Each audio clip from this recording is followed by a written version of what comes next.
indispensable to my reader. Quentin Vieregge. Overview. This essay defines the word exigency and explains its value as a way of gaining and holding a reader's interest.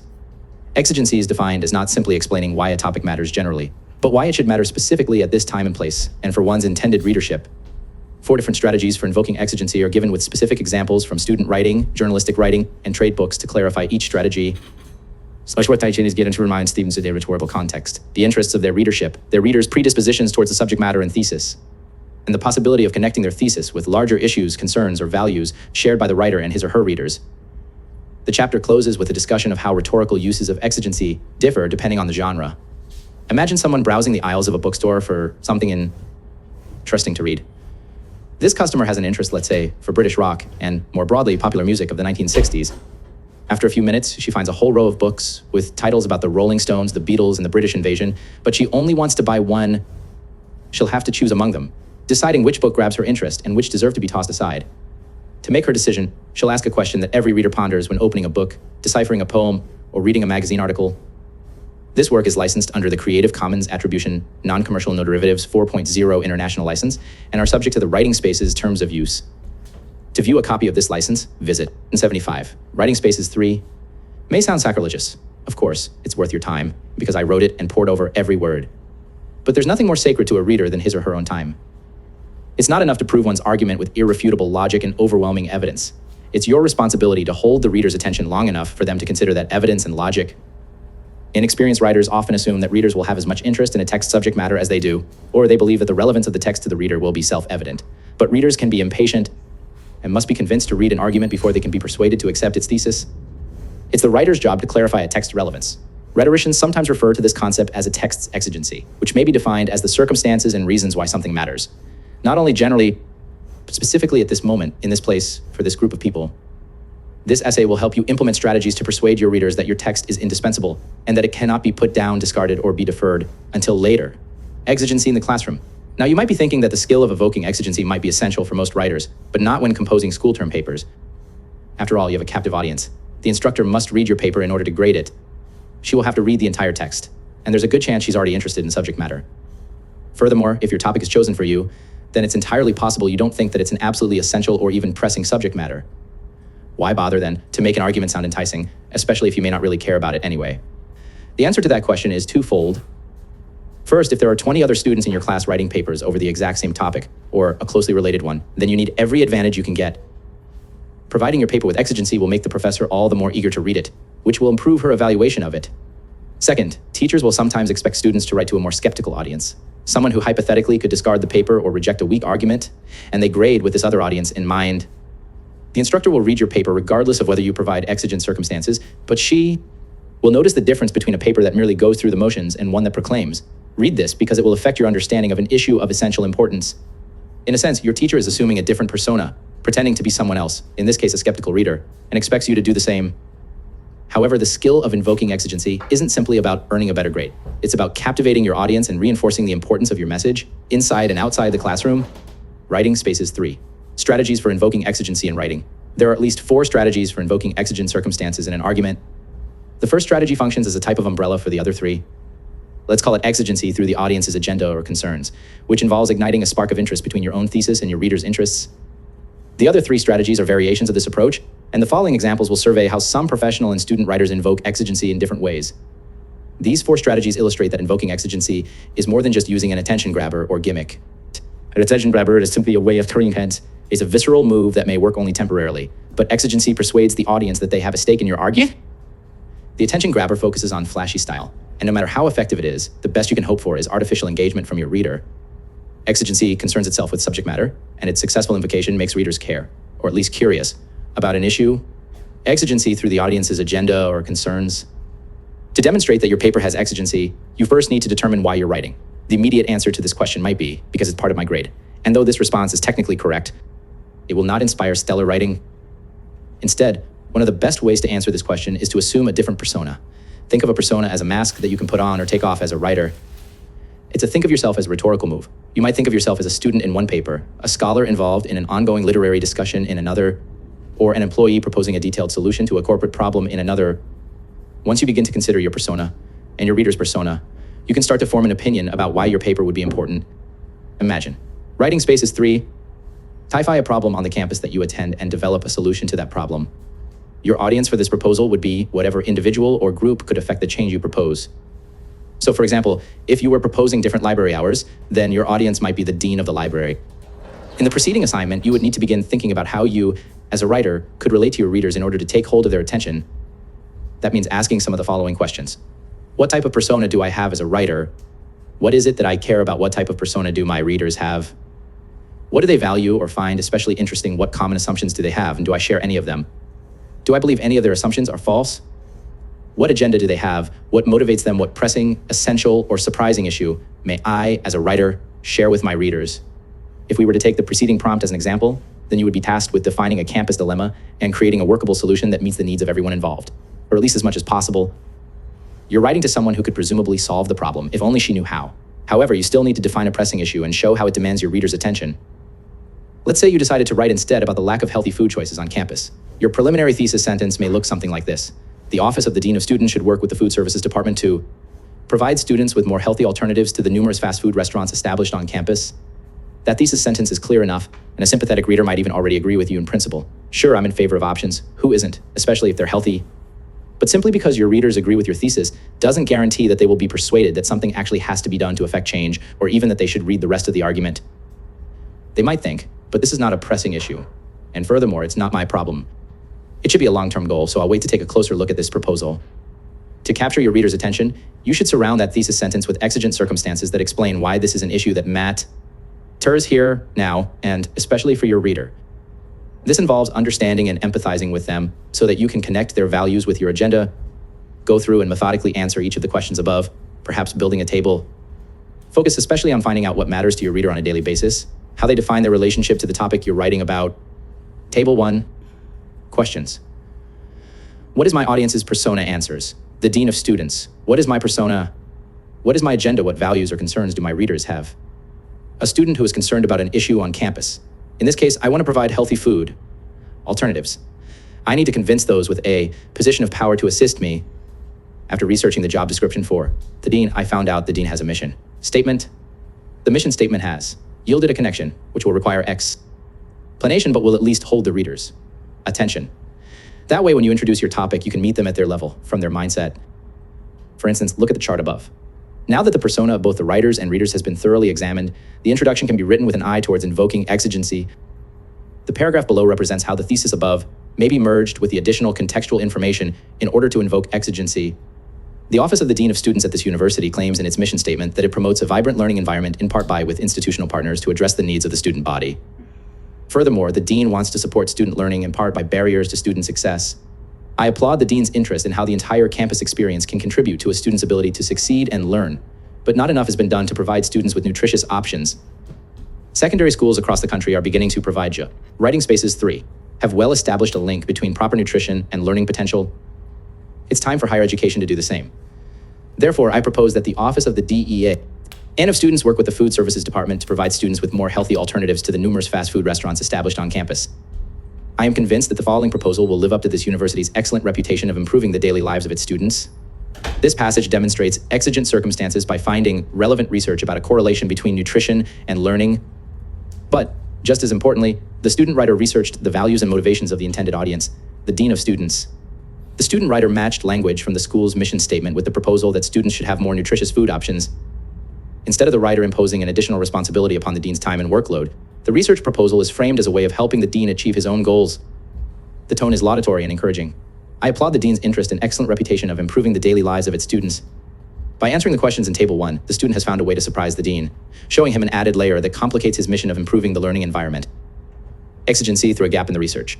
One of the most common methods for creating exigency in academic writing involves creating a gap in the research, a well-worn phrase that most professors have heard and used numerous times. The strategy involves finding something new to say that contributes to an ongoing discussion. An academic discussion in this sense can occur over several years or even decades as each scholar conducts research and contributes knowledge to what has been previously written. After discovering a gap in knowledge, a writer must simultaneously show how his point is original, but somehow still connected to what has been discussed or written by others. That might sound a bit contradictory, but it's precisely the same as walking in on an ongoing discussion. If you wanted to add to the conversation, you would first need to briefly listen to discover what the group is talking about, and then do your best to add seamlessly to the conversation, hopefully with your own fresh perspective.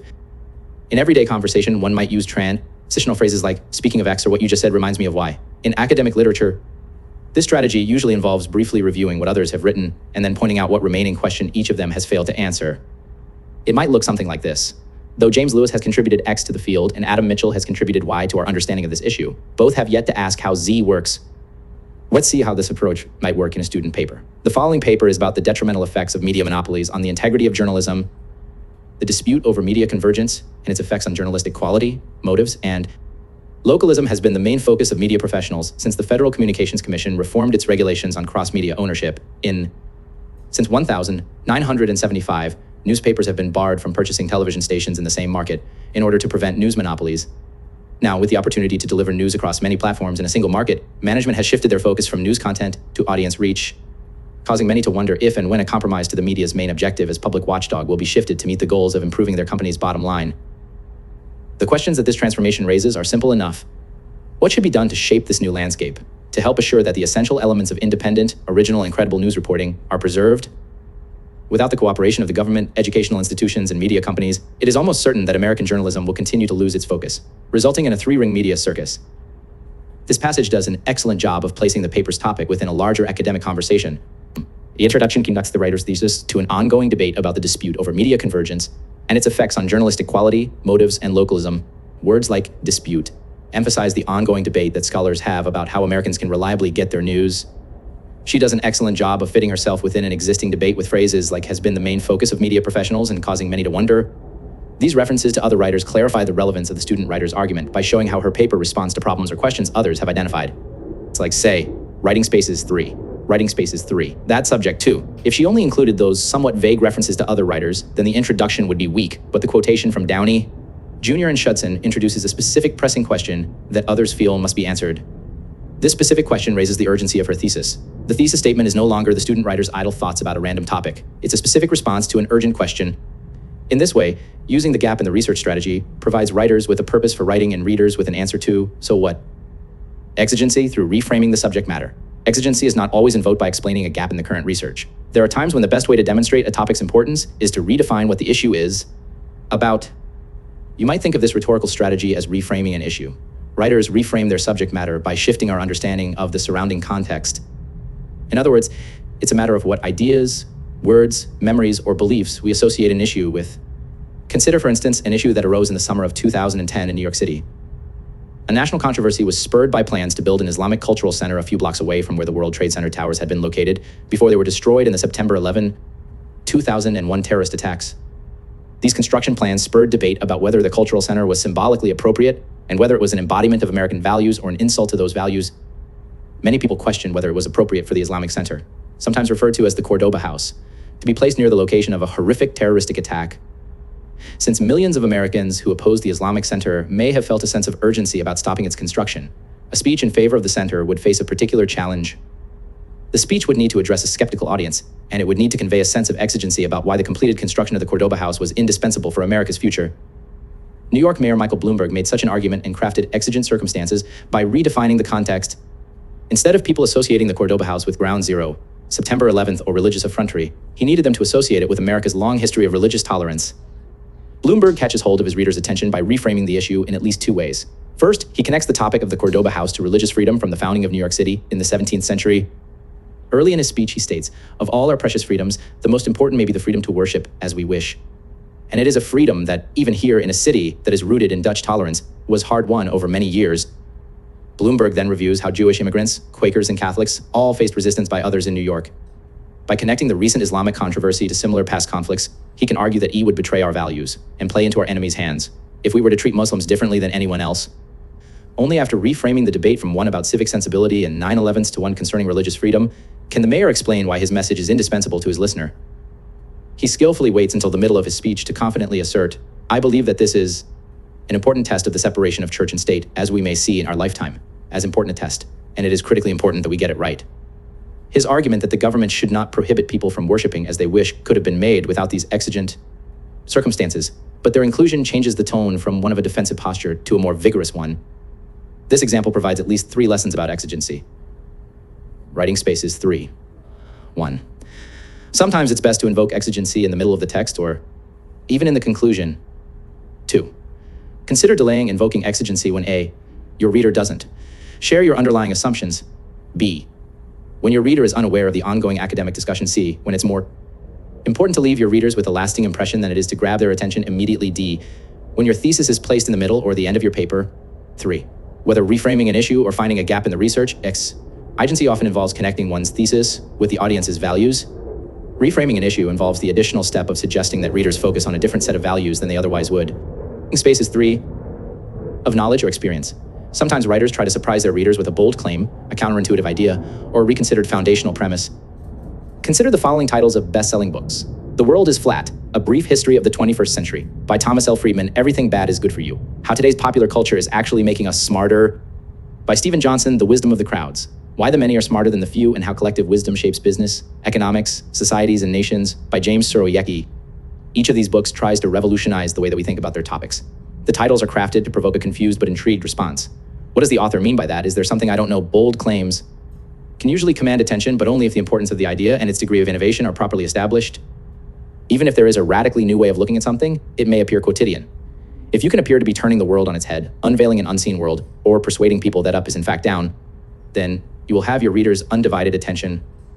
Radical reinterpretation in student writing. In the following exegesis of Wendy Cope's poem Lonely Hearts, the student writer proffers a counterintuitive analysis of the tone of the poem.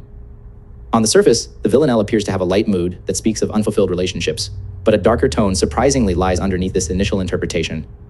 Solitude. It is a fear that has crossed many a mind for ages. The idea of being alone, or worst of all, dying alone. But is this loneliness individualistic in nature? Or does it serve to represent a tragic element of the human condition? To be in a constant search of companionship, an obsession so hardwired that we often fail to see the bonds from person to person? These are questions explored by Wendy Cope in her poem Lonely Hearts, a villanelle written in the form of pieced-together personal ads from a newspaper. On the basic level, Lonely Hearts amuses and entertains, seeming to poke fun at those lonely hearts that place personal ads. But upon closer reading, the serious underpinnings of Cope's poem reveal themselves and a deeper theme emerges. Through the careful use of personal ad language, villanelle form, and ambiguity of point of view, Wendy Cope illustrates the shared loneliness of the poem's speakers that ultimately renders the poem ironic. Writing space is 3. Can you spot how the student's introduction creates a surprise? There is a slow shift in her language from a theme of loneliness expressed with a jovial tone to one of shared loneliness expressed with sobriety. The second half of the paragraph contains the thesis, but it's the first half that makes the thesis worth investigating. It invites readers to reconsider a poem that they have merely glossed over. It's like Alice going through the rabbit hole. Genre and exigency, finding the right fit. Each genre has its own conventions and might easily fit with one of these strategies more than others. The word genre refers to a set of rhetorical expectations that accompany a recurring type of writing, whether it be practical or artistic. For instance, in business writing, there are rhetorical expectations that are associated with positive newsletters and a separate set of expectations for business letters that give people negative news. There are rhetorical expectations for emails, text messages, news articles, poetry, drama, and even movie trailers, to name a few genres. Genre conventions are not hard and fast rules, but they do provide guidance. For instance, I would advise matching the genres below with the strategies to their right. Keep in mind these are merely suggestions. Any of the 4 strategies described above could work for any of the genres below if creatively applied. Job application materials. Definitely exigency through the audience's agenda or concerns applies here. It's at the heart of any RSYM or job letter. What you can do for the company is the only thing a potential employer cares about. Literary analysis. Finding a gap in the research is the most common strategy, but reframing the issue or creating a counterintuitive idea are wonderful approaches as well. Business proposal. Exigency through the audience's agenda or concerns is the most appropriate. Term paper. With an ongoing discussion to references made in class, you could use any of the final 3 strategies. Term paper. This is the most difficult type of paper to write about. Use the reframing technique or the counterintuitive technique to create a fresh perspective. Writing spaces 3, these strategies are oftentimes used simultaneously, and you may have noticed that there is some overlap between them. Though they may be nebulous categorizations, they provide a useful tool for providing a sense of urgency to your writing.